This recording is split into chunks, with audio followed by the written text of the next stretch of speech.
નમસ્કાર દર્શક મિત્રો, આપના લોકપ્રિય કાર્યક્રમ શંખનાદમાં આપનું સ્વાગત છે. હું છું સુદાન ગઢવી. શંખ ફૂંકાઈ ગયો. આજે આપણે શુક્રવાર છે, ધર્મ અને સંસ્કૃતિ બચાવવા ઉપર કરીએ છીએ શંખનાદ. પરંતુ આજે એક અગત્યનો મુદ્દો એ આવી ગયો એટલે મને એવું લાગ્યું કે ના, આ મુદ્દાને આજે આપણે લઈ લેવો પડે. અને મુદ્દો છે ગુજરાતનું દેવું. તમે સામાન્ય રીતે ખેતી કરતા હશો, નોકરી કરતા હશો, શ્રમિક હશો, મજૂરી કરતા હશો, તમે રિક્ષા ચલાવતા હશો, તમે ઓટો ચલાવતા હશો, ડ્રાઈવર તરીકે કરતા હશો નોકરી, મહિલાઓ હશે, ઘરકામ કરતી હશે. તો આ બધાને એ જાણવાનો અધિકાર છે કે વિધાનસભામાં શું થયું, કેગનો રિપોર્ટ છેલ્લા દિવસે મુકાય છે અને મુકાયા પછી શું આવે છે. અને એટલા માટે આપણે શંખનાદમાં તમને ઘરે બેઠા મફતમાં વિનામૂલ્યે ખાલી તમારે ટીવી ચાલુ કરવાની છે, જીએસટીવી, જ્યાં ઈશુદાનભાઈ આવે છે એટલે તમને બધી વસ્તુ ખબર પડી જાય. આપણો ઉદ્દેશ્ય હોય છે. અને એટલા માટે આજે ગુજરાતનું દેવું ખૂબ વધી રહ્યું છે રોકેટ ગતિએ. મજા છે. તમને આ કોઈ કહેશે નહીં એવું મને લાગ્યું. આમ તો ઘણા કહેતાય હશે, પછી આપણે સર્ચ કરતા નથી, કેગના રિપોર્ટમાં સમજતા નથી, અથવા તો સમજતા હોય તો એમાં ગંભીરતા દાખવતા નથી. એટલે મારી જવાબદારી વધી જાય છે. ચારવાક ઋષિનો બહુ જાણીતો શ્લોક છે કે દેવું કરીને ઘી પીવો. વિજય માલ્યાનો કેસ આવ્યો ત્યારે એક રૂઢિપ્રયોગ બહુ ફરતો થયો કે પાર કે પૈસે લીલા લહેર કરો. ગુજરાત સરકાર માટે પણ કંઈક આવું જ છે. વિકાસ કરવો હોય તો લોન લેવી પડે, લોન ચૂકવવા માટે પણ લોન લેવી પડે, લોનનું વ્યાજ ભરવા માટે પણ લોન લેવાની. આપણી સરકારો 1947થી એમ કરતી આવી છે. આપણી સરકારોએ ઉદાર હૃદયે લોનો લીધા કરી ન હોત તો આપણા મંત્રીઓ આટલા ઠાઠથી રહી શક્યા હોત કદાચ. દેવું કરવું તો ઓછું કેમ કરવું? છેલ્લા એક વર્ષમાં દેવામાં 31,580 કરોડનો વધારો થયો છે. હવે સ્થિતિ એવી છે કે સરકારના બજેટ કરતાં જાહેર દેવું 90,000 કરોડ રૂપિયા વધી ગયું છે. જો રાજ્ય સરકાર માત્ર વ્યાજ ચૂકવવાનો નિર્ણય કરે ને તો પણ 1.5 વર્ષનો સમય લાગે. રાજ્યનું દેવું 4,12,000 કરોડને પાર થઈ ગયું છે. હવે દરેક ગુજરાતીના માથે રાજ્યનું 64,000 રૂપિયાનું દેવું છે. બાળક નવું જન્મે એટલે 64,000 રૂપિયાના દેવા સાથે જન્મી રહ્યો છે. એ ગુજરાતનો પાછો, કેન્દ્રનો પાછો અલગ. સિનિયર સિટીઝન પણ ગુજરાતીઓ માથે વિકાસના નામે દેવાનો બોજ સિનિયર સિટીઝનો ઉપર પણ વધારી દેવાયો છે. મહત્વની વાત તો એ છે કે ગુજરાત સરકારના બજેટ કરતાં પણ રોકેટ ગતિએ દેવું વધી રહ્યું છે. વિકાસ એ સારી બાબત છે, પણ સ્થિતિ એવી પણ ન થવી જોઈએ કે બજેટના રૂપિયા વિકાસશીલ કામોમાં ફાળવવાને બદલે દેવાના વ્યાજ ચૂકવવામાં ફાળવવા પડે. કારણ કે સ્થિતિ એ જ તો રહેવાની છે. હાલમાં ગુજરાતના બજેટ કરતાં પણ દેવાનો આંકડો ઊંચો છે. અર્થશાસ્ત્રીઓના મત અનુસાર જો આ પરિસ્થિતિ રહી તો ગુજરાતમાં નાગરિકોએ દેવાના ભાર તળે જીવવું પડશે. વર્ષ 1996માં ગુજરાત સરકારનું દેવું 14,800 કરોડ હતું. તે વર્ષ 2023માં વધીને 4,12,000 કરોડની આસપાસ પહોંચી ગયું છે. આંકડાઓ પર નજર કરીએ તો ગુજરાત સરકારનું દેવું અને અન્ય જવાબદારીઓ મળીને 4.12 લાખ કરોડ છે. તેમાં 3,25,273 કરોડ દેવું, જ્યારે બીજી જવાબદારીઓ. સરકારે મહેસૂલી આવકના 45% વ્યાજ, પગાર અને પેન્શન ચૂકવવા પડશે, ખર્ચવા પડે છે. વિધાનસભા સત્રના છેલ્લા દિવસે સરકારના નાણાકીય હિસાબનો ઓડિટ રિપોર્ટ રજૂ કરવામાં આવ્યો હતો, જેમાં આ ખુલાસો થયો છે. આ આંકડાઓ દર્શાવે છે કે આર્થિક વ્યવસ્થામાં સરકાર નિષ્ફળ ગઈ છે. બધા ગોઠવાઈ ગયા છો? વાહ, વેરી ગુડ. મને અહીંયાથી આવે છે અવાજ. હા, ગોઠવાઈ ગયા. અચ્છા, પહેલા તો હું આપને કહી દઉં કે વિધાનસભાનું હમણાં સત્ર મળ્યું. આ બજેટ સત્ર કહેવાય, જેમાં 25-26 હવે તો નાનું આવે છે, પહેલા બહુ વધારે આવતું હતું. જેમાં ચર્ચાઓ કરવામાં આવે, કાનૂન કાયદાઓમાં થોડા ઘણા સુધારા કરવામાં આવે, બજેટ રજૂ કરવામાં આવે, પછી બજેટ ઉપર ચર્ચા થાય કે ભાઈ તમારે આટલું બજેટ કેમ જોઈએ છે. તો ગૃહ વિભાગ એની દરખાસ્ત મૂકે, મારે પોલીસની ભરતીઓ કરવી છે. આ બધું નાણાં વિભાગ છે, એ બધી ચર્ચાઓ કરે ને પછી બજેટ શાસક વિપક્ષ, આમ તો વિપક્ષ જેવું તો થોડું ઘણું રહેવા નથી દીધું, ઉલેચવા માંડ્યા છે. પણ અને આપણે બધા તાળીઓ પાડીએ છીએ એટલે એ વધારે ખુશ થાય છે. અને વિપક્ષે સવાલ ઉઠાવે ભાઈ તમારે આટલા રૂપિયા કેમ જોઈએ છે. આ બજેટ સત્રમાં ચર્ચાઓ થતી હોય છે. એ ચર્ચાઓના આમ તો પહેલા કેગનો રિપોર્ટ મુકાવવો જોઈએ, પણ વિધાનસભામાં ગુજરાતમાં એવી ટેવ છે કે છેલ્લા દિવસે મૂકવાનું, એટલે એની ઉપર કોઈ ચર્ચા થાય નહીં. કેગના રિપોર્ટમાં બહુ બધા ખુલાસાઓ થાય. ધીરે ધીરે આમાં બહાર પણ આવે કે ભાઈ દેવું કેટલું છે, દેવું વધતું જાય છે. હવે સિમ્પલી તમને સમજાવું, ઘણા લોકો બિચારાને બહુ પીડા પણ થાય કે ઈસુદાનભાઈ યાર તમે આટલી બધા લોકોને જાગૃત કરો છો તો પછી લોકો, એ તો બહુ ખોટું કહેવાય કે આ ધંધા તમે ક્યાં કર્યો છે. મને ઘણા બધા મેસેજો કરે, મને કે ઈસુદાનભાઈ આવું બધું ક્યાં કરવાની જરૂર છે, એમ તમે તો હારી ગયા તમે બેસો ને ઘરે. એમ એલા ઈસુદાનભાઈનો જન્મ કંઈ ચૂંટણીઓ જીતવા, ચૂંટણીઓ હારવા, સત્તા મેળવવા માટે, સત્તા આપવા માટે નથી થયું. બુચસ્યાઓ તમારી ઊંઘ હરામ કરાવવા માટે થયું છે. અને તમે જે બૂચ મારો છો ને તમને ઈચ્છા છે કે આ બાર વાત ન જાય, આપણે એ જ કરવાની છે. ગઈકાલે શું કીધું આપણે, સુરતમાં ટેન્ડર આપી દીધું. કાલે ધીમતભાઈ બહુ મજબૂત ચર્ચા કરી હતી. ટેન્ડર 790 રૂપિયા ભાવે હતું કચરો ઉપાડવાનો, નવાને 552 આપી દીધું. અને એવી શરતો મૂકી એટલે એક જ આવી શકે, જે આપણી આ પુરાની સ્ટાઇલ છે ગુજરાતની, જે અધિકારીઓ શીખવાડી દીધી છે ને મંત્રીઓ કહે છે કે આ બરોબર છે કરી લો. એમ કહેવાનો મતલબ એ છે કે મારું કામ છે તમને જાગૃત કરવાનો, પછી તમારે કૂવામાં પડો કે રોક એ આપણો એ વિષય પછી નથી, બરોબર છે. એટલે હવે દેવું તમને સમજાવું કે માની લો કે પેલા દેવું અત્યારે 3,30,000 ની આસપાસ બજેટ છે ને સિદ્ધાર્થ ભાઈ, હે ને, બરોબર. હવે 4,12,000 કરોડનું વ્યય એટલે ખાલી દેવું થયું એમ. એટલે એક વર્ષ સુધી માત્ર દેવું ભરી શકાય એવી સ્થિતિઓમાં પણ આપણે નથી, તોય ભરાય નહીં. આખું બજેટ આપી દો ને તમે એમ કે ભાઈ તમે લઈ જાઓ. હવે આ કરે છે શું સરકાર કે માની લો કે દેવું આજે 4,12,000 કરોડ લીધું.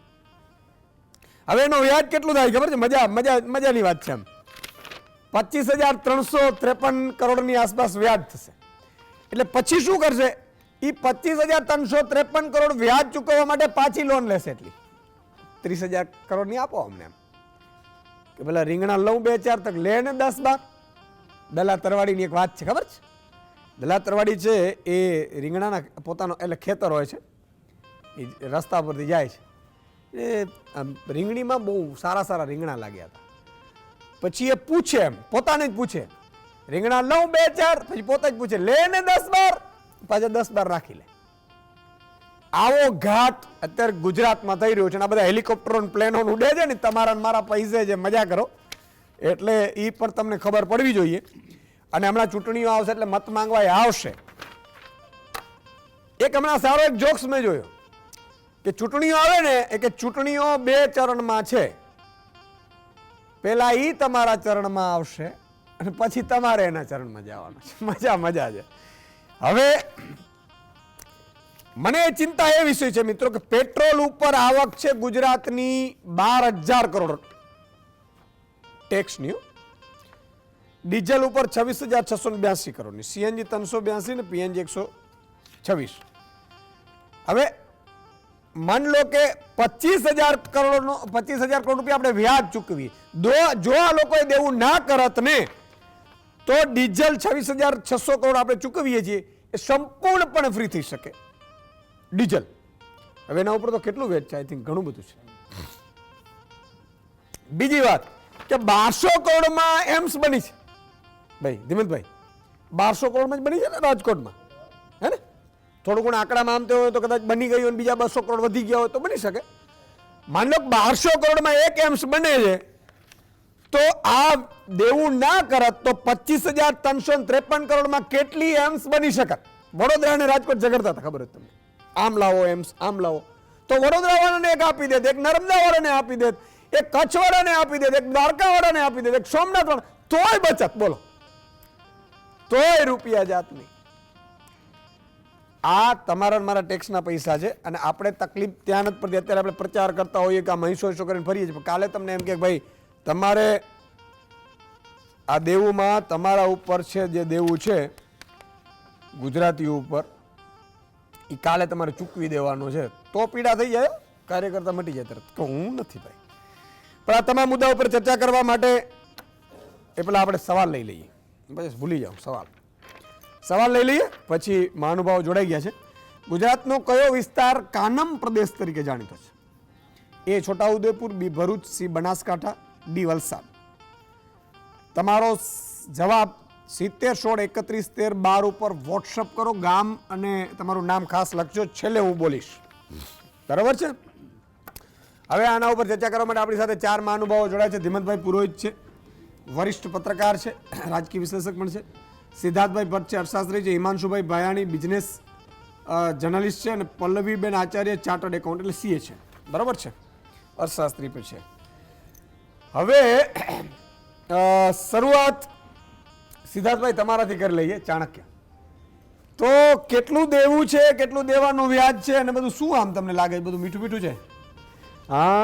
એઝ ફાર એઝ દેવું વિકાસ માટે જરૂરી છે, એનો આપણે તલસ્પર્શી અભ્યાસ કરીએ તો કેમ આવી પરિસ્થિતિ સર્જાય છે, તો બે કારણો છે કે જે રીતે ભારત જે યુવાઓથી ઉભરતો દેશ છે અને યુવાનો ક્રેડિટ કાર્ડ ઉપર જીવતા થયા છે, એવી રીતે ગુજરાત પણ હવે ક્રેડિટ કાર્ડ ઉપર જીવતું આગળ વધવાનું શીખી ગયું છે. એવી રીતે હું કહી શકું કે પહેલાનો જમાનો એ હતો કે પેલી તમારી જેટલી આવક હોય એમાંથી બચત કરો અને પછી ખર્ચો કરો. અને આજે શું થાય છે, જે આવક હોય એમાંથી પેલા ખર્ચા કરો, કંઈક વધ્યું તો બચત કરો. એવી જ રીતે ગવર્મેન્ટની પણ મનસુફી, કારણ કે પ્રજા છે એ જ સરકાર છે અને સરકાર છે એ જ પ્રજા છે. તો આવું કેમ પરિસ્થિતિ થાય છે અને ભારતના પરિપ્રેક્ષમાં આપણે ગુજરાત ક્યાં છે? તો ગુજરાતની ફાઇનાન્શિયલ કન્ડિશન બીજા રાજ્યો કરતાં ઘણી સારી છે. દાખલા તરીકે આપણું દેવું કરીએ તો ઓવરઓલ રાજ્યનું જે જીડીપી છે, જેમ દેશનો જીડીપી હોય એવી રીતે રાજ્યનો જીડીપી હોય, તો એના કમ્પેરિઝનમાં આપણું દેવું 20%થી ઓછું છે. જ્યારે બીજા રાજ્યો છે જ્યાં વિકાસ અલ્પ વિકાસ થયો છે તો ત્યાં 50%થી વધારે આ દેવાનો બોજ જે તે રાજ્યને પડી રહ્યો છે. એટલે એનો મતલબ એવો નથી, પણ ઠોઠમાં હોશિયાર કોણ? તો કે ભાઈ આપણું ગુજરાત. દેવું લેવું એ સારી વસ્તુ નથી, પરંતુ વિકાસ માટે જે મૂડી ખર્ચા કરવા પડે તો ક્યાંક ને ક્યાંક નાણાકીય સંસાધનો સરકાર માટે ઓછા પડતા હોય છે. જેમ આપણને ઓછા પડે છે, આપણે લોન લેવી પડે છે, તો ટૂંકા ગાળાની લોન સરકારને પણ લેવી પડે, પરંતુ એ લોનનો પર્પસ સિદ્ધ થાય છે કે નહીં એ આપણે જોવું પડે. અને આની શું અસરો થતી હોય છે કે જેટલું દેવું વધે ને તો એટલી આપણું ક્રેડિટ રેટિંગ ઓછું થતું હોય છે. કે જેવી રીતે સિબિલના સ્કોર આવતા હોય, હપ્તા ભર્યા ના ભર્યા, જેમ આપણે નાના માણસોને અસર પડે એવી રીતે જે તે દેશ અને રાજ્યને અસર પડતી હોય છે. બજેટમાં આપણે વધારો નથી કરી શકતા, કારણ કે દેવું વધે તો નેચરલ વે આપણી કેપેસિટી કન્સ્ટ્રેન્ટ થતી હોય છે. ઇન્વેસ્ટરનો કોન્ફિડન્સ ઓછો થતો હોય છે કે વિદેશી રોકાણકારો પાકિસ્તાન કેમ નથી જતા, બાંગ્લાદેશ કેમ નથી જતા, કે બીજા કોઈ અલ્પ વિકસિત દેશમાં કેમ નથી જતા, કારણ કે એમનું દેવું તો એમના જીડીપી કરતાં 100%, 200%, 300% પહોંચી ગયું છે. એના કારણે દેવાને આપણે જરૂર પૂરતું જ કરીએ, ખપ પૂરતો ઉધાર લઈને વિકાસ કરીએ એ જ આવશ્યકતા છે. બીજું જે અગાઉ વાત કરી, તો હવે એની માટે આપણે શું સુધારી શકીએ કે આ દેવું તો છે, હવે એને જળમૂળથી કદાચ નાબૂદ નહીં થઈ શકે. જે રીતે ઇન્ફ્રાસ્ટ્રક્ચરનો વિકાસ થઈ રહ્યો છે તો આપણા રાજ્યની એટલી આવકો છે નહીં, કારણ કે CGST ને SGSTની આપણે વાત કરીએ તો એમાં કેન્દ્રનો પણ અડધા ભાગનો હિસ્સો હોય છે અને રાજ્યનો પણ અડધા ભાગનો હોય છે, અને સરકાર કોઈ કરવેરા નવા વધારતી નથી. આ પણ એક લોકશાહીની એક પેચીદો પ્રશ્ન આવે છે કે ફૂલ ગુલાબી બજેટ કરવું હોય અથવા તો આપણે સામાન્ય જનતાને કરવેરા ના નાખીએ તો પ્રજા ખુશ. ઘણીવાર આકરા પગલાં પણ સરકારે લેવા જોઈએ, કારણ કે રેવડીઓ આપવાથી કશો મેળ પડવાનો નથી. આપણે શું સુધારી શકીએ? જે થયું એ થયું, પણ હવે આગળનું શું કે આપણી યુવાન પેઢી દેવા હેઠળ ના જન્મે એની માટે શું પગલાં લઈ શકાય? શું આપણે એટલા સક્ષમ છીએ? તો ધીરે ધીરે શરૂઆત કરીએ તો વાંધો નહીં આવે. ફિસ્કલ ડિસિપ્લિન રાખવાની જરૂર છે, એટલે કે fiscal responsibility and management rule પ્રાવધાન કરવામાં આવ્યું છે કે તમારા બજેટ કરતાં ફિસ્કલ ડેફિસિટ એટલી વધવી ના જોઈએ. ઓવરઓલ કેન્દ્રની વાત કરીએ તો રાષ્ટ્રમાં 27%થી વધારે તમારું દેવું વધવું ના જોઈએ, તો ગુજરાતમાં 20%થી ઓછું છે. એટલે આપણે એમ કહીએ છીએ કે ના, હજી તો સ્કોપ છે એટલે શું એવું કહેવા માંગે છે હજી દેવું કરવાનો સ્કોપ છે? તો એવી માનસિકતા ન હોવી જોઈએ. આપણે રેવન્યુ કઈ રીતે વધારી શકીએ એની ઉપર ફોકસ થઈ શકે. તો રેવન્યુ મેકેનિઝમ વધારવા માટે નાગરિકોને વધારે સુવિધા પણ આપવી પડશે. કારણ કે આજે ટેક્સ પેયરને એ પ્રશ્ન થાય છે કે અમે 30% 40% ટેક્સ ભરીએ છીએ અને અમને મળે છે શું? તો એ એક ડિપ્લોમેટિક આન્સર આપણે વિચારવો પડે. અને છેલ્લે કહી દઉં કે મજબૂત વિકાસ કરવો હોય તો સમજદારીપૂર્વક નાણાંની ફાળવણી અને કેગના રિપોર્ટનું અક્ષર પાલન થવું જોઈએ. ત્યારે જઈને આ જે હાથી છે, સરકારી સાહસ એટલે હાથી કહેવાય, એને દોડતો કરવો હોય તો કેગના રિપોર્ટનું પાલન કરવું જોઈએ. એ જે હન્ટર ચલાવે છે તો એનો સારથી એવો હોવો જોઈએ. બરાબર, વાહ વાહ, ચાણક્ય કેવું સમજાવી દીધું. શૈલેષભાઈ દર્શક મિત્રને લઈ લઈએ, હિંમતનગરથી જોડાય છે. જી શૈલેષભાઈ. હેલો, નમસ્કાર સાહેબ. નમસ્કાર નમસ્કાર. હા, હું તો એવું માનું છું કે આ સરકાર જ્યાં સુધી હશે ત્યાં સુધી અનેક પ્રશ્નો રહેવાના આપણે. અનેક આ સરકાર જાય તેમ હું ઈચ્છું છું. હા, બહુ વહેલી તકે. શું જેમ શું બને તેમ આ સરકાર જવી જોઈએ. બસ આ સરકાર શું કીધું તમે? સંભળાયું નહીં બરોબર. આ સરકાર જવી જોઈએ. હા, જવી જોઈએ. અહીંયા હા, પણ અહીંયા અત્યારે તો એ સરકાર બધા ભરતી મેળો ચાલે છે જોરદાર રીતે. એટલે આ સરકાર સિવાય બીજા કોઈ આવે તો ચાલે, બાકી આ ભાજપ ના જોઈએ. આમ બિલકુલ બિલકુલ શૈલેષભાઈ, ખૂબ ખૂબ આભાર. ધીમંતભાઈ, દેવું વધતું જાય છે. ઘી છે એ પીવાની વાત છે, પણ ઘી પીવાની વાત છે. અને બીજા નંબરમાં વ્યાજ 25,000 કરોડનો. હવે માની લો કે આ 4,12,000 કરોડ છે, પછી એક વર્ષ પછી પાછું આપણે 4,40,000 કરોડ થઈ જશે. એટલે આ 27 આવતા આવતા 5.5 લાખ કરોડ જેવું થઈ જશે. અને આપણું બજેટ હશે 3.5-4 લાખ કરોડનું. તો આ બધું ગાડી બરોબર જઈ રહી છે. ઈશુદાનભાઈ, તમે જે ચારવાક ઋષિથી શરૂઆત કરી આ કાર્યક્રમની, એ સૌથી વધુ દુરુપયોગ થયેલા ઋષિ છે. ચારવાકનું તમે જે કીધું કે દેવું કરીને પણ ઘી પીવો, ચારવાકનો જે શ્લોક છે એનો સંબંધ દેવા સાથે પણ નથી અને ઘી સાથે પણ નથી. એ નાસ્તિક હતો ઋષિ, પહેલો નાસ્તિક ઋષિ ભારતનો. અને ભગવાનમાં નહોતો માનતો, નિરીશ્વરવાદી હતો. એટલે કહેવા એમ માગતો હતો કે ભગવાન જેવું કંઈ છે નહીં, તમે ચિંતા કરોમાં, તમે સ્વર્ગમાં નથી જવાના, નર્કમાં નથી જવાના, બધું અહીંયા જ છે. એટલે અહીંયા જે કરવું એ બધું કરો. આપણે આ બધી વાત ભૂલી ગયા ભગવાનની ચારવાકની, દેવું પકડી લીધું કે દેવું કરો બને એટલું, જેમ સિદ્ધાર્થભાઈ કહે છે એમ. અને કેટલાક લોકોએ ઘી ઉપરાંત બીજી બધું વસ્તુઓ પણ પીવાની શરૂ કરી દીધી, બીજા પ્રવાહીઓ. એને કારણે આ ગરબડ બધી સર્જાઈ છે. ખરેખર આપણે જોવા જઈએ તો આજનો જે વિષય છે દેવું, એના કારણે ઊભા થતા પ્રશ્નો, તમે જે લોનની વાત કરી કે દરેક 6.5 કરોડમાંથી દરેક ગુજરાતીને માથે કેટલું દેવું છે, દર વખતે આપણે છાપામાં વાંચતા હોય છે બજેટ પછી. આ બધા કરતાં ઉપરનો એક પ્રશ્ન વિચારીએ, એક અમ્બ્રેલા આ બધાની ઉપરની છત્રી. દેવું તો બહુ નાની વસ્તુ મારી દ્રષ્ટિએ. બજેટ, અર્થતંત્રનો જ્યાં સુધી સવાલ છે ત્યાં સુધી ગુજરાતનું છેલ્લું જે બજેટ પાસ થયું વિધાનસભામાં એ 3,32,426 કરોડનું હતું. ગુજરાતની જ્યારે સ્થાપના થઈ અલગ રાજ્ય તરીકે 1960માં, તમને ખબર છે પહેલું બજેટ કેટલા કરોડનું હતું? 115 કરોડનું. ક્યાં 115 કરોડ ને ક્યાં 3,32,426 કરોડ. આમાં ફુગાવાને પણ વાત કરીએ તો સૌથી અગત્યની વાત છે કે 115 કરોડમાં પણ આપણે અને એ વખતના જેટલા કરોડ ગુજરાતી હતા વધારે સુખી હતા. એ વખતના જે મુખ્યમંત્રી મંત્રીઓ હતા એ બધા વધારે સંતોષી હતા. અને સૌથી વધુ ગુજરાતમાં જો પાયાનું કામ થયું હોય, ઇન્ફ્રાસ્ટ્રક્ચરથી માંડીને નર્મદાની શરૂઆત થવી કે જીએનએફસી કે આઈપીસીએલ કે બીજા બધા જે અનેક પ્રોજેક્ટ્સ ગુજરાતમાં શરૂ થયા, જેના કારણે ગુજરાત આજે દુનિયામાં નંબર 1 અવ્વલ છે. એની શરૂઆત આ 115 જેવા શરૂઆતના 2-5 બજેટોથી થઈ હતી. અત્યારે પ્રશ્ન એ છે, હિમાંશુ કંઈક ભેદી હશે જ, એને પૂછવું પડશે કે શું આમાં કંઈક વાંધો નથી ને, પછી પૂછીએ આપણે. અત્યારે જે પ્રશ્ન છે આ છે, તમે ખર્ચા ક્યાં કરો છો? દેવું કરો બરાબર છે. મને વજુભાઈ વાળા અત્યારે યાદ આવે છે, જ્યારે સિદ્ધાર્થભાઈએ કીધું કે દેવું કરવું જોઈએ ત્યારે વજુભાઈ જ્યારે નાણામંત્રી હતા ને એમણે તો રેકોર્ડ તોડેલો સૌથી વધુ બજેટ રજૂ કરવાનો. તો વજુભાઈને પણ આ પ્રશ્નો પત્રકાર તરીકે અમે પૂછતા બજેટ રજૂ કરે પછી વિધાનસભામાં કે આ દેવું ક્યાં જઈને પહોંચશે. તો વજુભાઈ એમની રાજકોટ સ્ટાઇલમાં કહેતા કે પૈસા તો લોકો સાચો ભાઈડો હોય એને આપે, કે તમારામાં દમ હોય તો લોકો પૈસા આપે. અમારામાં દમ છે એટલે કરોડો રૂપિયા અમને દેવા તરીકે મળે. તમે આડાવડા ક્યાંક બીજે જતા હો, કોને લોકો પૈસા આપે છે, દેવું આપે છે? આ એક આડ વાત. પણ જે મુખ્ય વાત એ છે કે 115 કરોડનું બજેટ અને 3,32,000 કરોડના બજેટની વાત કરીએ તો આપણે આ દેવે લાયેલા પૈસાના ખર્ચા ક્યાં કરીએ છીએ? તમે જે એમ્સની વાત કીધી એવું જ એમ્સ જેવું સરસ ઉદાહરણ ગુજરાતની નવી VS હોસ્પિટલ છે. VS હોસ્પિટલમાં જેટલા ડોક્ટર છે એના કરતાં વધારે બાઉન્સર્સ છે. આરોગ્યના પૈસા તમે ખર્ચો છો ક્યાં? આ બાઉન્સર્સ પાછળ, એના કોન્ટ્રાક્ટ પાછળ, કે દર્દી ડૉક્ટરને મળે નહીં એના માટે તમારે વચ્ચે બાઉન્સર રાખવા પડે છે. અને ડૉક્ટરના બજેટ કરતાં બાઉન્સરનું બજેટ વધારે હોય છે. યુનિવર્સિટીમાં વચ્ચે બાઉન્સર્સ રાખવા પડેલા. એક VC એવા આવ્યા એ વખતે, વિદ્યાર્થીઓ VC ભેગા ના થાય એટલા માટે. હવે ખોટા ખર્ચાઓને કારણે આપણું બજેટ વધે છે, અને બજેટ વધે છે એના કારણે તમારી પાસે એટલી આવક નથી, એટલે સ્વાભાવિક છે બે છેડા ભેગા કરવા તમારે દેવું કરવું પડે છે.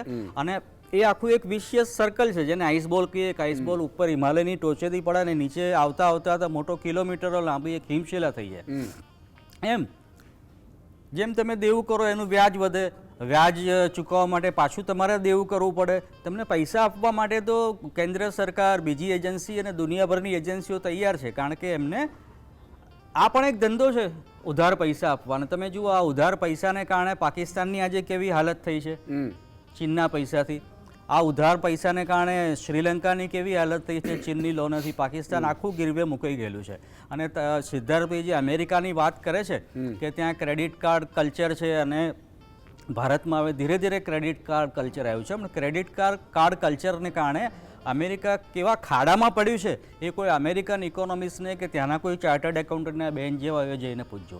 એટલે જે શાસકોમાં જે વિવેક બુદ્ધિ હોવી જોઈએ કે જે એક એક રૂપિયો પોતાના ખિસ્સાનો ખર્ચતો હોય એ રીતે ચીવટથી ખર્ચે, ખોટા ખર્ચા ના કરે, હજારો કરોડની જાહેરાતો ના કરે પોતાના પ્રચારમાં, ને ડૉક્ટરને બોલે બાઉન્સર પાછળ ખર્ચા ના કરે. તો મને લાગે છે કે દેવું કરવાની જરૂર જ ના પડે. બિલકુલ, બહુ જ અગત્યની વાત કરી. મિત્રો, હંમેશા સરકારો કેવી હોવી જોઈએ? હંમેશા આ તો ઠીક છે, તમે એમને એમ ચૂંટી દો છો, તમે કોઈ પાર્ટીને જોઈને ચૂંટી દો છો, વ્યક્તિને જોતા નથી અથવા વ્યક્તિને જુઓ છો તો શેના માટે ચૂંટો તો ખબર નથી. પણ ખરેખર સરકાર કેવી હોવી જોઈએ? ખેડૂતો માટેનો 5 વર્ષનો શું એજન્ડા છે? ખેડૂતો માટે તમે શું સિંચાઈની વ્યવસ્થા કરી છે? નર્મદા ડેમ પછી તમે વિચાર કરો, કોઈ ડેમ બન્યા છેલ્લા 22 વર્ષમાં ગુજરાતમાં? કોઈ ડેમ બન્યું તો મને દેખાડો. તમે નહેરની એ કરો છો, નહેરે કેટલી બાકી રહી છે? તમે યુવાનો માટે શું કરો છો? બેરોજગાર યુવાનો માટે શું કરો છો? તમે મહિલાઓ માટે શું આપો છો? તમે શિક્ષણ માટે શું આપો છો? ગરીબો, વંચિતો, શોષિતો માટે શું પ્લાન છે તમારા 5 વર્ષમાં? તમારું નાના ઉદ્યોગો માટેનું શું પ્લાન છે? આ બધી વ્યવસ્થાઓ થવી જોઈએ. પણ ખેર, મને બહુ દુઃખ સાથે કહેવું પડે છે કે આપણે આ બધું જોતા નથી, આ તો સમજતા નથી. અને ચૂંટણીઓ છે હંમેશા શાસક છે. હું તો એમ કહું છું કે મુખ્યમંત્રી જેમ ત્યાં થાય છે ને પ્રેસિડેન્ટની ચૂંટણીમાં ચર્ચાઓ થાય, મુખ્યમંત્રી તમારો એવો હોવો જોઈએ કે આ બધામાં સમજતો હોવો જોઈએ. મુખ્યમંત્રી હોય, પ્રધાનમંત્રી હોય, એની ચર્ચાઓ થવી જોઈએ કે પ્રધાનમંત્રી તમે 5 વર્ષમાં આવશો તો શું કરશો? આ ખરેખર થવું જોઈએ. દેશમાં આ જરૂર છે. સિદ્ધાર્થભાઈ, ટેક્સ નાખે આ તો 8,000 કરોડના પ્લેન, 15,000 કરોડના પ્લેન લેશે. તો સવાલ એ છે, ચર્ચા એ થવી જોઈએ પ્રધાનમંત્રી 5 વર્ષમાં શું કરશે, ક્યાં લઈ જશે દેશને. એટલે વડાપ્રધાન વિપક્ષના નેતા સાથે બેસે, રાહુલ ગાંધી સાથે. હું એવું કહું છું એમ. એટલે હોવું તમારી કલ્પનાને સલામ કરું છું. હું કલ્પના કરું છું એમ. થાય ન થાય વાત નથી. પત્રકારો સાથે નથી બેસતા ને સવાલ જવાબ કરવા. રાહુલ હિમાંશુભાઈ હસે ગાંધી છે. કેજરીવાલ સામે ક્યારે બેસવાના? નહીં, હું એવું કહું છું કે મને કોઈ પણ હોય એમ. આપણા જીવતા જીવ તો મને લાગતું નથી સપનું સાચું છે. એટલે ચર્ચાઓ ખરેખર એમ થવી જોઈએ તો દેશ વિકાસ થશે. એટલે હિમાંશુભાઈ હસે છે. એક નાનકડો વિરામ પછી તરત જ આવીએ એમની પાસેથી સમજીએ, કારણ કે એ બિઝનેસ જર્નલિસ્ટ છે. આ બજેટને બહુ પખાણે છે.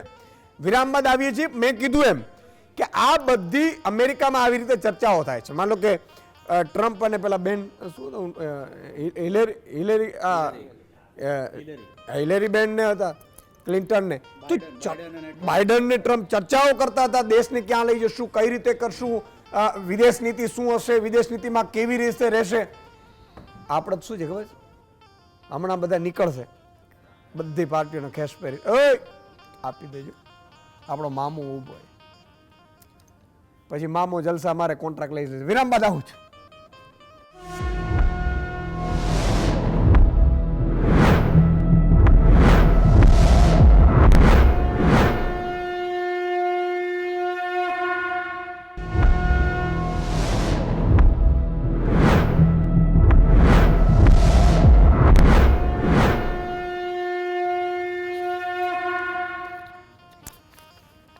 વિરામ બાદ દર્શક મિત્રો ફરીથી આપનું સ્વાગત છે.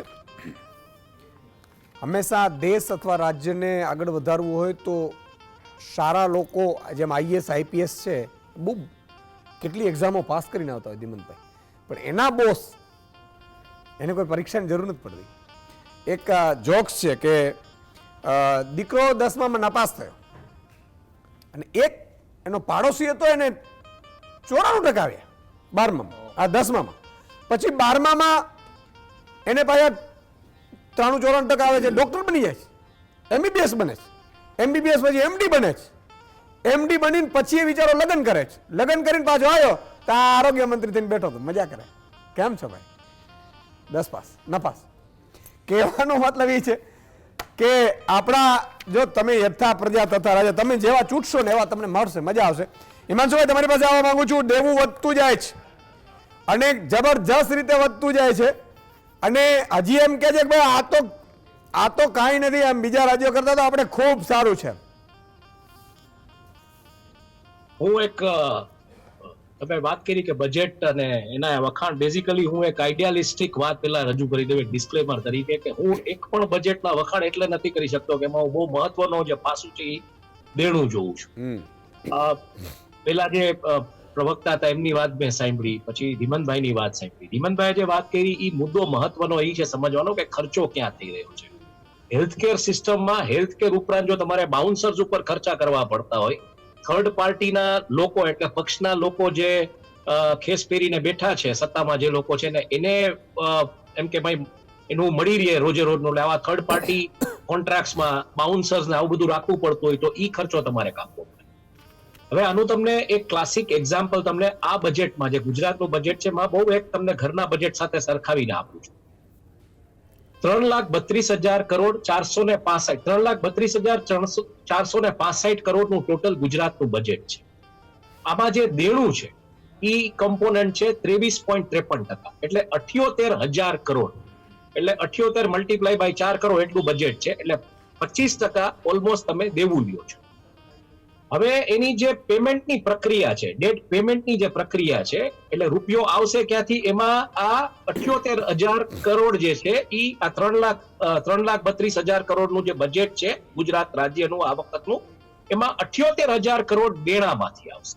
ભાઈ દેણું પે કરવા માટે રૂપિયો જશે ક્યાં, તો ઈ પે આઉટ માટે 29,000 કરોડ આપણે ઈ પે આઉટમાં ચૂકવવાના છે. રૂપિયો જશે ક્યાં એમાં.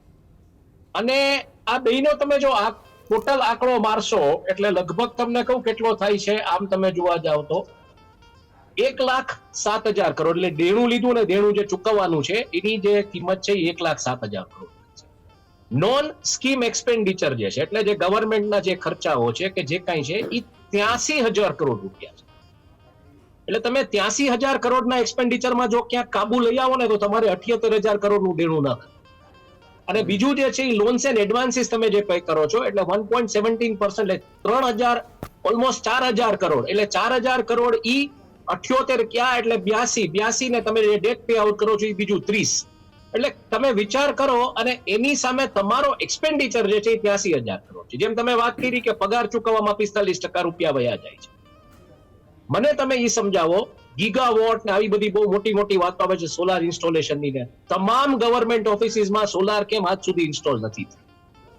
તમામ હું તમને કહું કે સર્કિટ હાઉસીસ જેટલા જ્યાં જ્યાં છે ત્યાં સોલાર કેમ ઇન્સ્ટોલ નથી થયા? તમામ પોલીસ સ્ટેશનમાં કેમ સોલાર ઇન્સ્ટોલ નથી થયા?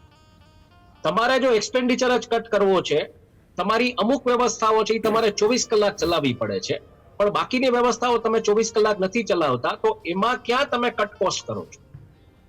મેં જોયું છે કે મોટા ભાગના જે બ્યુરોક્રેટ્સ જે તમે વાત કરી કે આઈપીએસ ને આઈએસ અધિકારીઓ પરીક્ષા પાસ કરીને આવે છે, એ લોકોનું બેઝિક કામ શું છે? ગવર્નન્સમાં ડિસિઝન લેવાનું, એક આખું પોલિસી પ્રેઝન્ટેશન કરવાનું કે આ બધું આમ છે અને આ દિશામાં આપણે લઈએ. તમે 1200 જણાને થાંભલે ચડાવો છો, થાંભલે ચડાવતા પહેલા તમને ખબર નથી કે એને હાથ અડાડવાનો છે કે પગ અડાડવાનો છે. 12,000 રૂપિયાની નોકરી જેને લેવાની છે એ તમે આપી નથી શકતા. અને જે બીજા એક વડીલે જે વાત કરી કે દેણું ક્રેડિટ કાર્ડ, તમે પર કેપિટા ઇન્કમ કમ્પેર કરો, અમેરિકાની પર કેપિટા ઇન્કમ $74,000 આસપાસ છે, ચાઇનાની $12,000 આસપાસ છે, યુરોપિયન પેક આખું છે એ $35,000 થી $45,000 આસપાસ રમે છે પર કેપિટા ઇન્કમની હું વાત કરું છું. ભારત $2600 આસપાસ, $2600 થી $2800 આસપાસ. દેણું વધે સારી વાત છે, સરકારોને એની રીતે દેશ ચલાવવાનો છે. ગુજરાતનું દેણું એટલું મોટું નથી, એ સારી વાત છે.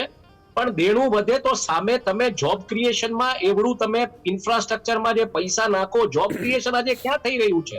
જોબ ક્રિએશન થશે તો કન્ઝમ્પશન થશે, આખી મનીની સાયકલ ફરશે, અને તો તમે આ ડેટ ટ્રેપમાંથી બહાર નીકળશો. જોબ્સ ક્રિએટ નથી થતી, નવી નોકરીઓ છે નહીં, સરકારમાં નોકરીઓ નથી. આજે તમે હું તમિલનાડુની જો વાત કરું, તમિલનાડુમાં તમે જાઓ, જયલલિતાની સરકારે સરકારી નોકરીઓ તમે જુઓ કેવી આપી છે. હું ઘણી વખત મારે આ બધી જગ્યાએ જવાનું થાય છે, ચેન્નાઈ, બેંગ્લોર, મુંબઈ, આ બધી જગ્યાએ સરકારી નોકરીઓ તમે જુઓ કેટલી આપી ત્યાંની સરકારો. મરીના બીચના કોઈ એક સિગ્નલ ઉપર જાઓ તો તમને બેર મિનિમમ 16 થી 18 પોલીસ વાળા જોવા મળશે. અહીંયા તો તમે સીધી સિસ્ટમ ઈ કરી નાખી, બધાના ઘરે ઈ ચલાન આવી જાય. એટલે તમારે જલસા કરવા છે અને બાકી પબ્લિકને તમારે ડામવી છે, ઈ ના ચાલે. દેણું કરો, 100% કરો, ઇન્ફ્રાસ્ટ્રક્ચર ક્રિએટ કરો, બહુ સારી વાત છે. ભારત નંબર 1 બને એના માટે મારાથી રાજી વધારે કોઈ નહીં હોય. દેણું કરીને ઘી પીવું, એવું ચારવા કૃષિએ જે કીધું ને એના વિશે જે ધીમંતભાઈ આપણને સમજ આપી, એમાં હજી હું આગળ એટલું કહીશ કે ચારવા કૃષિએ જે તે સમયે જે કીધું જે લોકોએ પકડ્યું હોય, પણ ત્યારે યુદ્ધ લડવા જવું પડતું, ખેતીવાડી કરવી પડતી, ગાવના ગાવ તમારે જવા પડતા, મહેનત કરવી પડતી. એટલે કદાચ ચારવા કેમ કીધું છે કે જીવતા હશો તો જીવતો નર ભદ્રા પામે. એટલે તમારે દેણું કરીને તમારું ફિઝિક ઈ જીવતું રાખવાનું છે. દેણું કરીને કે પુષ્પક વિમાન લેવું કે રથ લેવા કે ઘોડા લેવા કે હાથી લેવા કે 850 કરોડના પ્લેન લેવા, એવું કે ચારવા કૃષિ લખીને નથી. બરાબર છે? એટલે દેણું સારી વાત છે, ખોટી વાત નથી. અને એને તમને જો ઘરના બજેટ તરીકે હું સમજાવું, આજ જે ગુજરાતનું બજેટ છે, કે માની લો કોઈ આજે કુટુંબ છે, 30,000 રૂપિયા તમે નોર્મલ એક મિડલ ક્લાસ માણસની ઇન્કમ કન્સિડર કરીને ચાલો, તો એમાં 7,000 રૂપિયા એ દેણું લે છે, 2,000 રૂપિયા એ દેણું ચૂકવવા માટે વાપરે છે, 351 રૂપિયા એના લોન્સ એન્ડ એડવાન્સીસ છે. તો ઓલમોસ્ટ એ 3,000 રૂપિયા તો એ તરફ આપે છે. તો બેસ્ટ ઈ છે ને કે 30,000 ની આવકમાં એ 3 થી 7,000 નો કાપ લઈ આવી અને એ 23,000 માં મેનેજ કરવાનો પ્રયત્ન. નોર્મલ માણસ હશે ને, જેને શીખવાડવામાં આવ્યું છે કે ચાદર પ્રમાણે સોળ પ્રમાણે પગ પોળા કરવા, એ માણસ એ 23,000 માં દર ચલાવશે. એ માણસ દર મહિને દેણું કરી અને 2,000 દેણાના ચૂકવવાને 7,000 નું દેણું કરીને વર્ષના અંતે એ દેણું પાઇલ અપ થાય એવું નહીં. પછી અંતે શું થાય? પછી અંતે આત્મવિલોપન કરવાનું આવે કે આત્મહત્યા કરવાનું આવે. આખું કુટુંબ આપણે જોઈએ છીએ આ બધા સમાચારો. એટલે આ દેણું કરીને ઘી પીવું, ડેટ ઇકોનોમીમાં જવું, આ બધું એકચ્યુઅલી એક બહુ મોટી ગેમ છે. અને જેમ હિમંતભાઈએ કીધું એ વાત બહુ ક્લિયર છે કે ડેટ એ બહુ મોટો ઇન્ટરનેશનલ બિઝનેસ, ઇન્ટરનેશનલ બેંકો આના ઉપર ચાલે છે. દેણું હશે તો એ રાષ્ટ્ર કાબુમાં રહેશે, એ રાષ્ટ્રની પોલિસીઓ કાબુમાં રહેશે. આ રાક્ષસને તમારે આજ નહીં તો કાલે ડામવો પડશે. ને આમાં સૌથી મોટો જે નોન એક્સપેન્ડિચર એરિયા છે એને તમારે એડ્રેસ કરવો પડશે, નવી નોકરીઓ ક્રિએટ કરવી પડશે, લોકોના હાથમાં ડિસ્પોઝેબલ ઇન્કમ આપવી પડશે અને ઇકોનોમી રોલ કરવી પડશે. એક સવાલ વચ્ચે કરી લઉં. એક વાત છેલ્લે એક અહેવાલ આવેલો છે કે બેઝિક ફૂડ એક્સપેન્ડિચર, એમાં પણ લોકોનો પૈસાનો કાપ આવ્યો છે. ઇટ મીન્સ લોકો અત્યારે બેઝિક ફૂડ એક્સપેન્ડિચર બહુ મોંઘવારી પીડાઈ રહ્યા છે કરીને જીવી રહ્યા છે. બિલકુલ. એ મારો અવાજ આવે છે? એક પ્રશ્ન પેટા પૂછું છું. બિલકુલ આવે. હું એમ પૂછું છું, એટલે કદાચ આપણી પાસે ડેટા હોય તો હું અત્યારે પેલામાં છે નહીં. આપણે જ્યારે દેશ આઝાદ થયો ત્યારે કેટલા રૂપિયન ડોલર કેટલું હતું, જો આપણી પાસે હોય તો? ડોલર છે ને ત્યારે ઓલમોસ્ટ એમ તમે માનો ને કે ડોલરની તમારે જો પેટર્ન સ્ટડી કરવી હોય ને, ડોલરની પેટર્ન તમારે જ્યારથી ભારત લિબરલાઇઝ થયું ત્યારથી આપણે વાત કરવી જોઈએ. આઝાદ થયું ત્યારથી એના કરતા, કારણ કે ત્યારનું જે ડેટા છે એ બધો બહુ 9 રૂપિયા અને 8 રૂપિયા વાળો છે. પણ દેશ જ્યારથી લિબરલાઇઝ થયો ત્યારથી ઓલમોસ્ટ ડોલર છે એ 30 રૂપિયાની આસપાસ હતો. આજે ડોલર 200 ગણો વધી ગયો છે, 82-85 એ વયો ગયો છે. અચ્છા.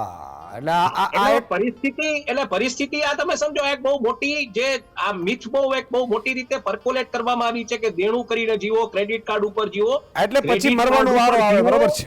ક્રેડિટ કાર્ડ ઉપર જીવો, પણ સામી તમે પર એક કેપિટા ઇન્કમ તો જુઓ. $75,000 ક્યાં વર્ષના અને ક્યાં તમારા $2600 કે $2800. 80 થી વધારે કરોડ પબ્લિક તમારી આજે તમે એમ કહો છો. બિલકુલ. પણ મને એક એનઆરઆઈ મિત્ર એવું કહેતા હતા કે તમે ખુશ કેમ છો? મેં તેનો ઇન્ટરવ્યુ સાંભળ્યું ધીમંત, તો એનઆરઆઈ એવું કીધું કે અમને મજા એટલા માટે છે અને સારું છે કે ભાજપ સરકાર છે એટલે એનઆરઆઈ વાળા વધે છે. ડોલરનું વેલ્યુ વધી રહી છે. યસ. કે એ રૂપિયા તળિયે જાય છે ને એમાં મને મજા આવે છે. પણ ઠીક છે, આ ઈ છે ને ઈ સુધાની બહુ મોટો વિષય છે. ડી-ડોલરાઇઝેશન ની આખી રમત જે અત્યારે વિશ્વમાં ચાલી રહી છે એ બહુ હા. મોટો વિષય છે. પણ પોઈન્ટ આ છે કે આ જે માઇન્ડસેટ ક્રિએટ કરી દેવામાં આવ્યું છે ને કે દેણું કરીને જો હું બે વસ્તુમાં ન માનનારો માણસ છું, બિઝનેસ જર્નલિસ્ટ તરીકે બહુ ક્લિયર છું. ડેટ એની લિમિટમાં હોવું જોઈએ, ડેટ એની લિમિટની બહાર ન હોવું જોઈએ, બને ત્યાં સુધી ડેટ હોવું જ ન જોઈએ. કેમ એવી કંપનીઓ પોતાની જાહેરાત કરે છે કે અમે ડેટ ફ્રી છીએ, કંપની એમ કહે છે કે અમારી માથે 1 રૂપિયાનું દેણું નથી, શું કામ? એનો પ્લસ પોઈન્ટ છે. બરાબર ઈ જ છે. મહત્વનું છે, તમારી બિલકુલ. માથે દેણું ના હોવું જોઈએ. યસ, પણ આખા વર્લ્ડમાં જે આ કન્સેપ્ટ આવી ગયો આજે છે કે બિલકુલ. ક્રેડિટ કાર્ડ ઉપર જીવો, બિલકુલ. ક્રેડિટ કાર્ડ ઉપર જીવવા માટે પર કેપિટા ઇન્કમ એવડી હોવી જોઈએ. એવી હોવી જોઈએ. મિત્રો, મોંઘવારી એટલી વધી છે, લોકો ફી ભરવામાં ફાફા છે, દીકરા દીકરીઓ ફી ભરે છે, લોકો બહુ જ પીડાય છે. અને હું તો આ બધા લોકો કદાચ તાળીઓ પાડે છે, જે સરકારો માટે તાળીઓ પાડતા મને વાંધો નથી કાંઈ, હું નોન પોલિટિકલ વાત કરું છું, કે બિચારાને ખબર નથી 30-40 હજાર કમાનાને 25 તારીખે ખાલી હોય છે ને તો તાળીઓ પાડે. ખરેખર તો એને સમજવું જોઈએ ચાલો ક્યાંથી તાળીઓ પાડે. અને હજી તમારે આમાં ઇન્ટરેસ્ટિંગ વસ્તુ સમજવી પડશે. ન્યૂ એજ્યુકેશન પોલિસી જે આવી છે હા. એમાં 26 વર્ષ પહેલા તમારું સંતાન બહાર તમે નહીં સમજી આવે. લેજો પોસ્ટ ગ્રેજ્યુએશન નહીં કરી Yes. શકે અને તમે એટલે- વર્ષ વધારી દીધા છે એટલે તમે ઓટોમેટિકલી આખા કન્ટ્રીમાં જે યંગ પોપ્યુલેશન ભણવા જશે હા. એને ડેટમાં ઈ પીસાયેલી રહેશે, એના પેરેન્ટ્સ ડેટમાં પીસાયેલા છે. પીસાયેલા રહેશે. આ એક બરોબર બહુ છે. મોટી બહુ રમત છે, આ મોટું. સમજવી પડશે. Yes, બહુ મોટું છે. આ કેવી રમત છે તમને સમજાવું બહુ બેઝિક વસ્તુમાં. હવે- કે હવે કોક એક- બીજા કોક એક ટર્નમાં લઈ લઈએ. salesman- એક કોક સેલ્સમેન હોય, સમજી ગયો. બીજા ટર્નમાં લઈ લઈએ. પલ્લવીબેનને હજી લેવાનું બાકી છે.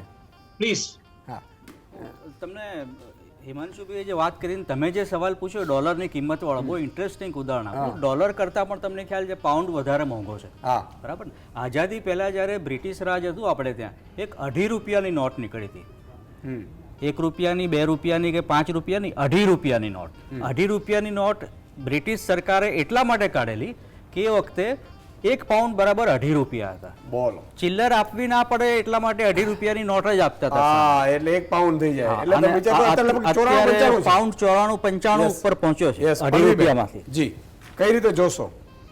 તમારી આખી ચર્ચાનો જો હું એક જ પ્રેક્ટિકલ આન્સર આપું તો બિફોર કોરોના મને એક ક્લાયન્ટ એટલે મારી એક પાર્ટી હતી, એણે મકાન મીન્સ મકાનની લોન ચાલતી હતી. પછી એટલે 2018માં એણે મકાન લીધેલું, 2019માં કોરોનાના 2 વર્ષ આપણે ગયા. મકાનના એના હપ્તા ભરી ના શકે એટલે એને બેંકને રિક્વેસ્ટ કરી કે ભાઈ એક તમે મને એમ કે થોડો ટાઈમ આપો. એટલે બેંકે આખું એને ગણિત સમજાવ્યું કે તમે અત્યારે જે આ મોનેટરિંગ પીરિયડ આપ્યો છે, જો પીરિયડ અત્યારે લેશો તો પાછળથી આને આ વ્યાજ તમારે ચૂકવવું પડશે. એના કરતાં બેટર કે યુ જસ્ટ ટ્રાય ટુ એમ કે આ હપ્તા ભરવા કોશિશ કરો. જે પાર્ટી હતી એણે 7 ક્રેડિટ કાર્ડ અને 8 પર્સનલ લોન, બરાબર, 2020માં એને આ રીતની એને પૈસાની વ્યવસ્થા કરી. નો ડાઉટ મકાનના હપ્તા એણે રેગ્યુલર ભર્યા, પણ 7 ક્રેડિટ કાર્ડ અને 8 પીએલ. કારણ કે જ્યારે પણ તમારે એક જગ્યાએથી ક્રેડિટ કાર્ડ લો એટલે બીજી 6 બેંકનો તમારી પર ફોન આવશે કે ભાઈ are you interested to purchase a credit card. એટલે એ રીતે પેલા ભાઈને એમ થયું કે ભાઈ ચલો અત્યારે પ્રોબ્લેમ છે તો હું આનો યુઝ કરું. ફાઇનાન્શિયલ પછી પરિસ્થિતિ એ થઈ કે એ ભાઈની એક તો ત્યારે જોબ નથી. જ્યારે જોબ લાગી આફ્ટર 2.5 years, 2.5 વર્ષ પછીની જ્યારે જોબ લાગી ત્યારે એ ભાઈનો સેલરી હતો 40,000 સામે 42,000નું he has to pay interest. એટલા બધા કંટાળ્યા પછી છેલ્લે મારી પાસે બધું વાતચીત કરવા માટે આવ્યા. મને કે મેડમ આમાંથી કંઈ રસ્તો કાઢો. મને કે મને પ્રાઇવેટ ફાઇનાન્સ અપાવો. મેં કીધું એ તો ભૂલ જિંદગીમાં ના કરતા. અત્યારે જે આ કરી રહ્યા છે, જે અત્યારે પ્રોસેસ આપણી થઈ રહી છે, બસ આ પરફેક્ટ આ એક્ઝામ્પલ છે. આમાં યસ, પરફેક્ટ આ એક્ઝામ્પલ છે કે જ્યારે તમે તમારી પહેલાથી વધારે જ્યારે ચાદર પેલી કરશો પછી એ ભાઈની હાલત એ થઈ કે મેં એને એક એડવાઇસ આપી કે એક કામ કરો, આ તમારો ફ્લેટ છે તમે વેચી નાખો. એટલે એ ભાઈ વળી મારું કહ્યું માન્યું, એને ફ્લેટ વેચી નાખ્યા એટલે એના 20,000ના ફ્લેટના હપ્તા બંધ થયા. પછી તો બી પાછું પૂરું ના થયું બીકોઝ કારણ કે એને ઘર બી ચલાવવાનું હતું. મેં કીધું હવે એક કામ કરો, મેં કીધું તમારા ગાડીના જે હપ્તા છે 6,000 ગાડીના હપ્તા ઓછા કરો, તો કાર વેચી નાખી. એને બહાર કાઢવા માટે થઈને એને બધી વસ્તુ એને ધીરે ધીરે વહેંચવી પડી. અત્યારે આ પરિસ્થિતિ જો આમને આપણી ઉપર ગુજરાત પર ચાલુ રહી તો ધીરે ધીરે આ બધી પ્રોપર્ટીઓ છે એ એણે સેલ આઉટ કરવી પડશે. કારણ કે જે સ્થિતિ શ્રીલંકાની છે, જે સ્થિતિ પાકિસ્તાનની છે, એ જ સ્થિતિ આ ઇન્ડિયામાં અત્યારે આવી રહી છે. એટલે વિન્સ્ટન ચર્ચિલનું વાક્ય હંમેશા મને બહુ પૂછે છે ધીમંતભાઈ કે અમે લૂંટ્યા એ તમે બરોબર કીધું, પણ તમારા ને તમારા જયારે ખાદીધારી લૂંટશે ત્યારે બચાવનાર કોઈ નહીં હોય. અત્યારે વાત ક્યાંક બીજી જ કરે છે. દેશ ચલાવો છે તો દેશની ઇકોનોમી પર ચર્ચા કરો ને તમે. પણ એક મિત્ર ઇન્ટરેસ્ટિંગ એ છે જે ધીમંતભાઈ વાત કરી, ગુજરાતનું પ્રથમ બજેટ 22/19/1960 રોજ અમદાવાદથી રજૂ થયું. જીવરાજભાઈ મહેતાએ રજૂ કર્યું હતું અને એનું કદ ત્યારે 115 કરોડ હતું. જ્યારે દેશનું 26 નવેમ્બર 1947 રોજ તત્કાલીન નાના પ્રધાન આર.કે. શાનમુખમ ચેટ્ટીએ કર્યું હતું ને રજૂ, એનું બજેટ 197 કરોડ હતું. ત્યારે ગુજરાતમાં 115 કરોડ, તમે 60માં વિચાર કરો. અને ભારત દેશનું છે એની 10-12 વર્ષ પહેલા 197 કરોડની આસપાસ હતું. એટલે ગુજરાત પહેલાથી કેટલો સમૃદ્ધ છે તમે. અને ત્યાર પછી સાહેબ નર્મદા ડેમો બંધાય, આટલા બધા ડેમો થાય. તમે વિચાર તો કરો, છેલ્લા 5 વર્ષમાં કે 10 વર્ષમાં 25 વર્ષમાં આપણે શું કર્યું. નર્મદાની કેનાલો નથી પહોંચાડી શક્યા. અત્યારે પણ 90 લાખ હેક્ટરમાં જો સિંચાઈની વ્યવસ્થા થઈ જાય ને તો ગુજરાતીઓ અને ખેડૂતો તમને ડબલ આવક કરીને આપી દે, તમને તમારી શહેર રાજ્યની. પણ તકલીફ ખાટલે મોટી ખોટ કે ક્યાંક બીજા જ મુદ્દાઓ ઉપર ચૂંટણીઓ થાય છે, ક્યારે આમાં લઈ નહીં જાવી. અને મજાની વાત છે કે નેતાઓને ચૂંટણી સિવાય કોઈમાં રસ નથી સાહેબ. આ હું જાત અનુભવ તમને કહું છું, અહીંયાથી બહાર છું બરાબર છે, પણ અંદર ઉતરીને મેં આખી ગંદકીમાં ચક્કર મારી છે, મેં જોયું છે. એક જ વાત કે તમે ચિંતા ન કરો, જીતી જવાય. સામ દામ દંડ ભેર કે જીતી જાવ એટલે પૂરું થઈ ગયું. ત્યારે મામો કાકો કાકી કે બધાને ઉતારી દો સાહેબ. તમે જો આજે નહીં જાગ્યા ને, આજે મોંઘવારીમાં કેટલું જીવન પીડાઈ રહ્યું છે. તો તમારી પાસે આવવા માંગીશ સિદ્ધાર્થભાઈ કે તમે એમ કહો છો પણ તમે તો સીએ છો, માની લો ફી લઈને મેળ પડી જાય તમારું, પણ 40,000 કમાનાર લોકો બહુ જ મુસીબતમાં છે. એને 25 તારીખે રૂપિયા નથી. મારી પાસે ઘણા આવે છે નોકરીઓ માટે કે વાત કરવા માટે.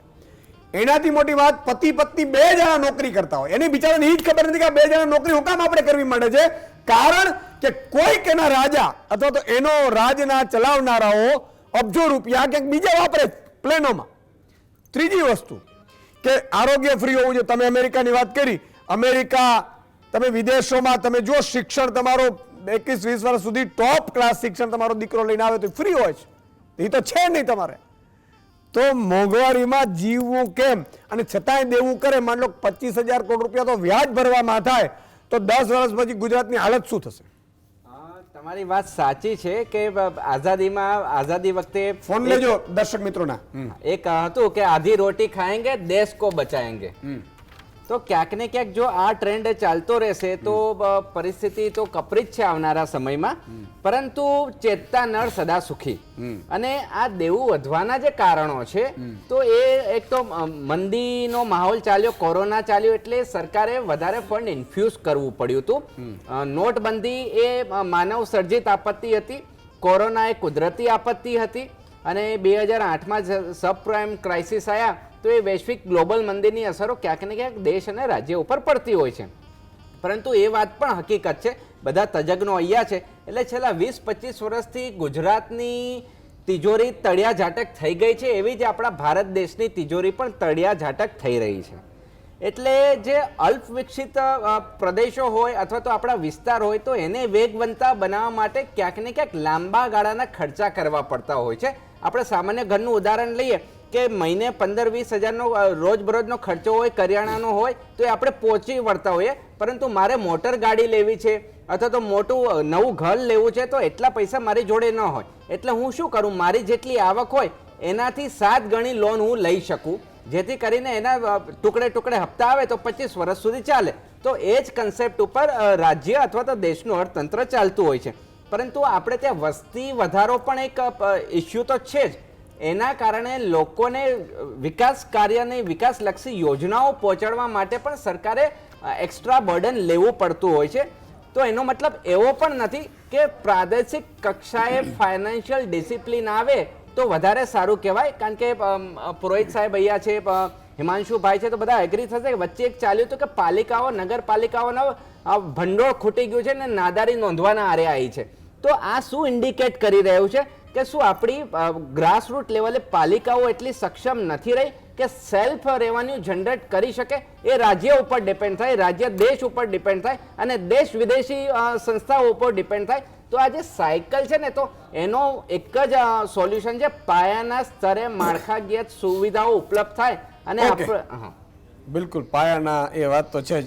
હિમાંશુભાઈ તમારી પાસે આવવા માંગુ છું. હિમાંશુભાઈ, ધીમંતભાઈ, કારણ કે ધીમંતભાઈ, એક વાત એ સમજવાની કોશિશ એ કરવી છે, પછી હિમાંશુભાઈ પાસે જાઉં, પલ્લવીબેન પાસે જાઉં. આ સંક્ષિપ્તનો ટર્ન છે, પણ એક કોશિશ એ કરવી છે કે 5, 10 વર્ષ કે 15 વર્ષ, અત્યારે આપણે એમ કહીએ 2047માં, 2047માં તમે જીવવાના મને ખબર નથી કે હું નથી, 2047માં હું નથી. હા, એટલે ઈ જોવું છે શું એમ ઈ ખબર નથી. બીજું કે 2047 ની શું કામ વાત કરીએ યાર? તમે 5 વર્ષ હો તો 5 વર્ષની ચર્ચા કરવાની હોય. હું એમ કહું કે હું જીએસટી માં આજથી 40 વર્ષ પછી આમ કરતો, એ તો યોગ્ય નથી સાહેબ. એટલે આ બધી વસ્તુઓ શું ભ્રમિત કરતી હોય છે, અથવા તો આ દેવાની સિસ્ટમોમાં માન લો કે જે વધારાના ખર્ચાઓ છે, ખૂબ વધારાના ખર્ચાઓ, એ વધારાના ખર્ચાઓ કાપ મૂકી શકાય એમ છે પણ મૂકતા નથી. બે મુદ્દા. સૌથી પહેલાં તો તમારા ભ્રમિતવાળા સવાલનો જવાબ આપો તો તમે એવી જમીનમાં ઊભા છો, એ ભયંકર કાદવ કીચડવાળી જમીન છે. આરસીસીના રોડ તો બહુ દૂરની વાત, જવા દો, છે જ નહીં. નીચે જીવજંતુ છે, સાપ છે, અને તમે ગમે ત્યારે એ કાદવના કારણમાં અંદર ખૂંપીને ડૂબી જઈ શકો છો. તમે ભયંકર ટેન્શનમાં છો. તમને ટેન્શનમાંથી બહાર કાઢવાના 2 ઉપાય છે. એક તો તમને વાસ્તવિક રીતે એ કાદવ કીચડમાંથી કોઈ બહાર કાઢે, અથવા તમે પોતાની જહેમતથી બહાર નીકળો. અને બીજું જે બહુ સરળ ઉપાય છે, કોઈ તમારી પાસે આવીને કે કેવા માણસ છે યાર, તમે આ કાદવ કીચડની સામે શું કામ જુઓ છો? આકાશમાં જુઓ ને, ઉપર તારા સરસ છે, ચાંદા સરસ છે, કેટલી સરસ રોશની છે. કંઈક કવિતા બવિતા આકાશના તારા ઉપર કરો અને તમે તમારું નીચેનું કાદવ કીચડનું બધું દુઃખ ભૂલી જાઓ. અત્યારે આપણા જે રાજનેતાઓ છે, માત્ર ભારતના જ નહીં, દુનિયાભરમાં એ આ પ્રકારના રાજનેતાઓ છે કે પ્રજાને એની સમસ્યાઓમાંથી છુટકારો હકીકતમાં અપાવવાને બદલે આકાશના તારાઓ બતાવે છે. અને તારાઓ બતાવવાના નામે જે લોકો વડાપ્રધાન, પ્રેસિડેન્ટ અને બધું દુનિયાભરમાં થાય છે, ને ભારતમાં તો થાય છે જ, આપણે જોયું છે. હું સૌથી પહેલાં તમારા સવાલનો જવાબ આપું એ પહેલાં તમને એક સામો સવાલ કરું કે તમે પોતે હો, અથવા તો ગુજરાત હો કે ભારત હો, દેવું શું કામ કરો? કંઈક હું એવું કરવા માટે કરું કે માની લો કે મારા માટે ગુજરાતીઓ અથવા તમારો દેશનો જે પણ નાગરિક છે એના માટે હું બેટર કંઈક આપવા માંગી રહ્યો હું, અને આપું તો હું દેવું કરું. એ તમે મારા બીજા સવાલનો જવાબ આપ્યો. પહેલા સવાલનો જવાબ હું એ એક્સપેક્ટ તમારી પાસે કરતો હતો, ને જવાબ હવે હું આપી દઉં કે દેવું માણસ હોય કે રાજ્ય હોય એટલા માટે કરે કે એની પાસે નાણાં હોય, નાણાં નથી. બરાબર, એ તો છે. જાવકના પ્રમાણમાં આવક ઓછી છે. હા, ઓછી છે. આવક ઓછી કેમ છે? ગુજરાત એક સમૃદ્ધ રાજ્ય છે, એની પાસે આવક હોવી જોઈએ. એના મૂળમાં છે આખા દેશનું જે નાણાકીય ફિનાન્શિયલ મેનેજમેન્ટ છે, ગવર્નન્સનું જે તંત્ર છે, એ આપણે ત્યાં ઊંધું ચાલે છે. થોડા વર્ષો પહેલાં એક કોન્સેપ્ટ હતો બીમારું રાજ્યનો.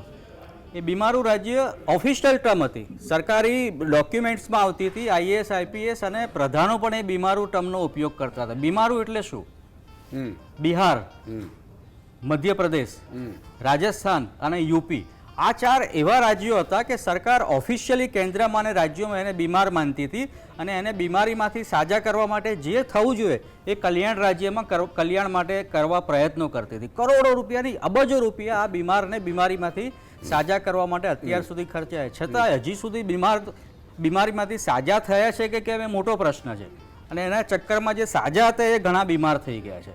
ગુજરાત એનું ક્લાસિક એક્ઝામ્પલ એટલા માટે છે કે ગુજરાતમાંથી ઇન્કમ ટેક્સ કેટલો જાય છે, ગુજરાતમાંથી જીએસટી કેટલી જાય છે, તમે એના આંકડા કાઢો. એ 100 રૂપિયા ધારો કે અહીંથી જાય છે, ગુજરાતમાંથી કેન્દ્રમાં જાય છે. આપણે ત્યાં વ્યવસ્થા તંત્ર આખું ગવર્નન્સનું ને ફિનાન્સનું એ રીતે ગોઠવાયેલું છે કે એ 100 રૂપિયામાંથી કેન્દ્ર પોતાના પ્રધાનોના ખર્ચા કાઢવા, પ્રચાર માટે, હું આ પ્રાયોરિટી વાઇઝ બોલું છું, એ ઉપરાંત સેના માટે, આરોગ્ય માટે, બીજા પ્રજાલક્ષી કાર્યો જે કેન્દ્ર સરકારે કરવાના હોય, શિક્ષણ માટે, એ બધા માટે માની લો કે 100 રૂપિયામાંથી 50 રૂપિયા આપણા ટેક્સમાંથી કેન્દ્ર સરકાર લઈ લે છે. બાકી વધ્યા 50 રૂપિયા. એ 50 રૂપિયામાંથી બીજા 25 રૂપિયા આ બીમારું રાજ્યોમાં આપવામાં આવે છે, જ્યાંથી ટેક્સની આવક ગુજરાતની આવક કરતાં બહુ ઓછી છે. ઇન્કમ ટેક્સ ઓછી છે, જીએસટી ઓછી છે, ચોરીઓ વધારે છે.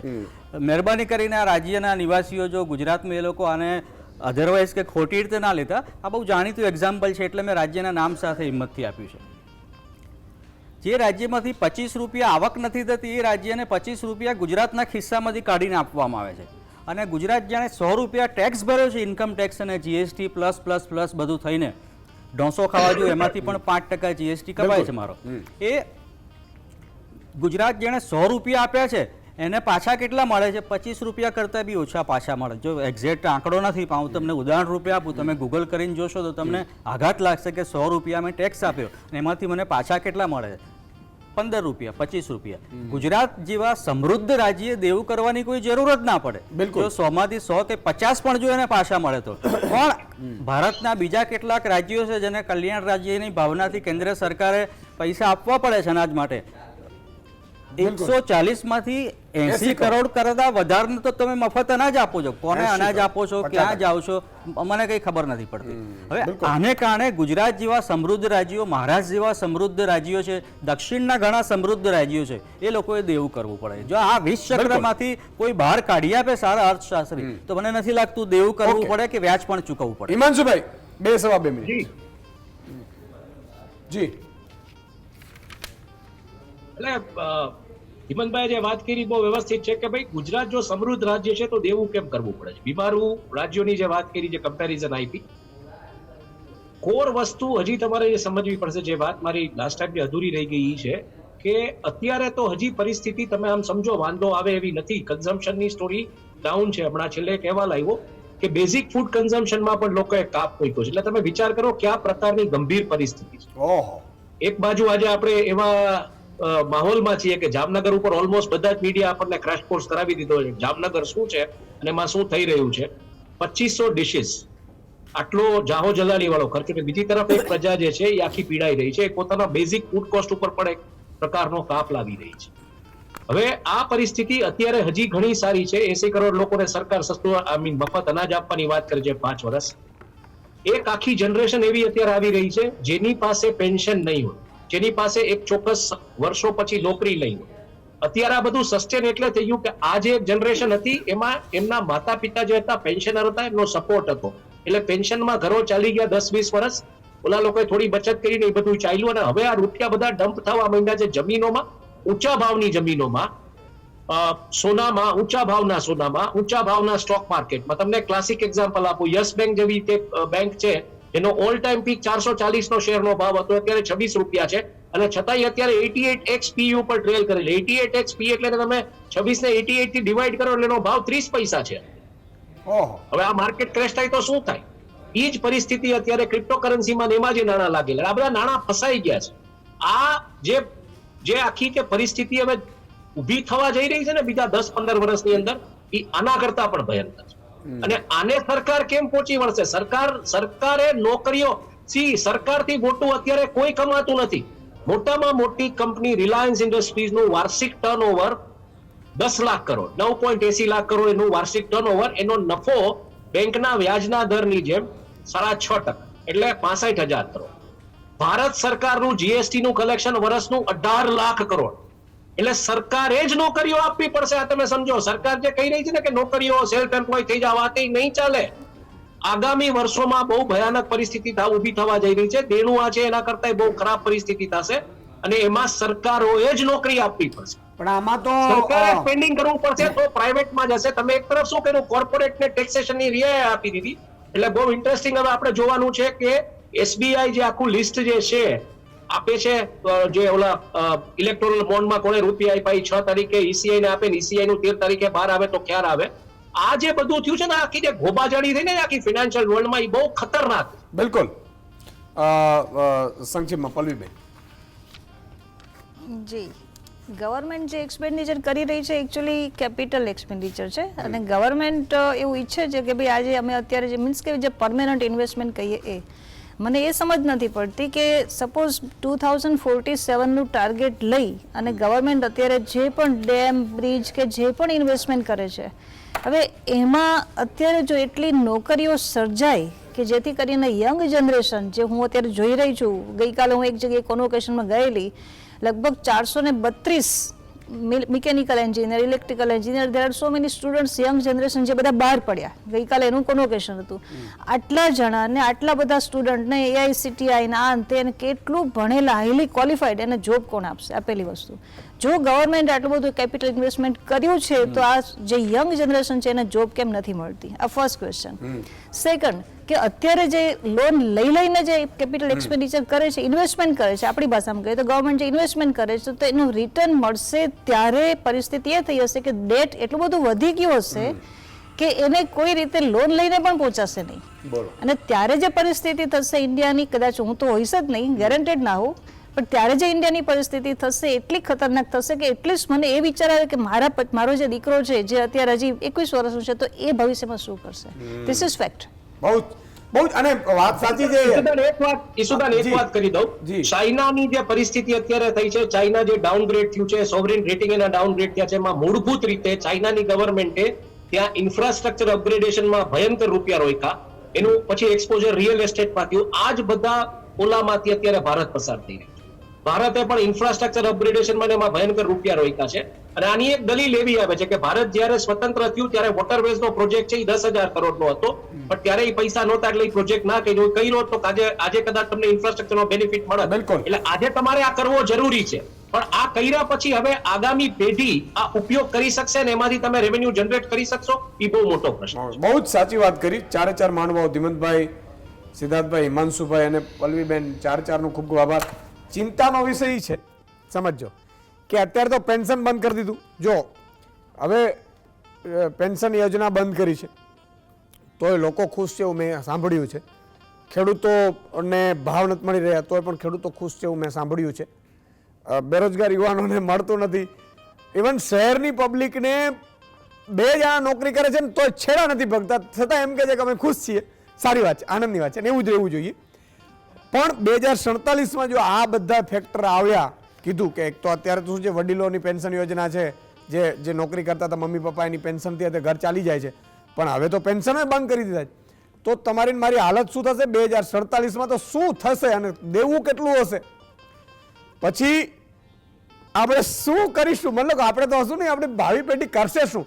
બીજું, ઘણા લોકો તાળીઓ પાડે છે, એ જ લોકો પાછા વિદેશમાં વયા જાય. તો તમે શું કામ વિદેશમાં જાઓ છો ભાઈ? તમે તાળીઓ પાડો છો, તમે મજા કરો છો, તમે એમ કહે છે ના આ બરોબર છે, આ લોકો બધા બરોબર કરે છે, તો તમે શું કામ વિદેશ ભાગો છો? વિદેશ મજબૂરીથી ભાગે છે કે મજા આવે છે? તો મજબૂરી જ છે. તો મજબૂરી છે તો સમજતા કેમ નથી? અને સૌથી મોટી પીડા એ છે સાહેબ કે આપણે દેખાઈ રહ્યો છે અને છતાંય આપણે હસી રહ્યા છીએ. સમયનો અભાવ છે, તમારે જે સમજવું હોય સમજજો. સવાલનો જવાબ લઈ લઉં. ગુજરાતનો કયો વિસ્તાર કાનમ પ્રદેશ તરીકે જાણીતો છે? જવાબ છે ભરૂચ. અને સાચો જવાબ આપના વિક્રમ ગઢવી ભાવનગર, હરેશભાઈ પટેલ કડી, વિનોદ દુલેરા ધોળકા, દિલીપસિંહ પરમાર આસોદરા આણંદ, જયપાલસિંહ વાઘેલા અમદાવાદ. ખૂબ બધાના આવ્યા છે. આજે બસ આટલું જ. આજે ધર્મનો અને સંસ્કૃતિનો કારણ કે આ ખૂબ જ અગત્યનો હતો તમારે સમજવા માટે, અને આમાં મેં કીધું એમ કે આ જાગૃતિ માટેનો છે. પછી નક્કી તો તમારે જે કરવું હોય એ કરજો, બિંદાસ. જય હિન્દ, જય ભારત.